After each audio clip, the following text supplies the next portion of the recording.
Assalamualaikum warahmatullahi wabarakatuh. Nama saya Yusra Syadista Fadia, kelas 5E Manajemen dengan NIM 1101-2016. Resume studi kelayakan bisnis, dosen pengampu Ardi Hidayat, SE MM. Materi pertama, aspek keuangan dalam studi kelayakan bisnis. Keuangan merupakan salah satu fungsi bisnis yang bertujuan untuk membuat keputusan investasi, pendanaan, dan dividen. Keputusan investasi ditujukan untuk menghasilkan kebijakan yang berhubungan. Yang pertama, kebijakan mengalokasikan sumber dana secara optimal. Yang kedua, kebijakan modal kerja.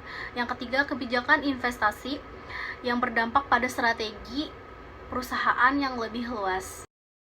Keputusan pendanaan difokuskan untuk mendapatkan usaha optimal. Sumber dana dibagi menjadi dua kategori, yaitu yang pertama, internal yaitu dari laba ditahan. Yang kedua, sumber eksternal yaitu dalam bentuk utang, untuk utang yang meliputi penundaan pembayaran utang dan menerbitkan saham baik dalam bentuk saham perdana. Masalah utama dalam mengoptimalkan keputusan perdana adalah menetapkan struktur modal utang dan ekuitas. Pendanaan hutang jangka pendek dapat berasal dari satu, pinjaman dari lembaga keuangan biasanya akan memiliki beberapa penilaian tentang layak atau tidaknya suatu bisnis penerimaan investasi. Penilaian tersebut berkenaan dengan faktor-faktor sebagai berikut. A. Rencana penggunaan pinjaman perusahaan. Yang ke B. Kondisi keuangan perusahaan bisnis.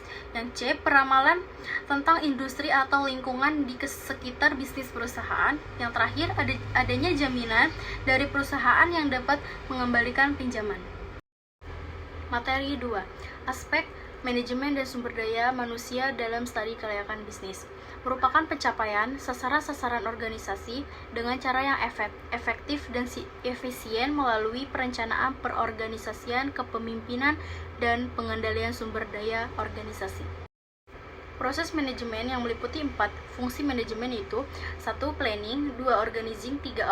Actuating, yang keempat controlling. Tahap-tahap pengembangan usaha ada 6, yaitu 1. Pengkonsepsian proyek usaha, yang kedua perumusan proyek usaha, yang ketiga pemutusan dan pengesahan proyek usaha, yang keempat persiapan dan pembangunan proyek usaha, yang kelima suatu pembagian kerja yang logikal, yang keenam suatu sistem koordinasi. Terima kasih, sampai jumpa.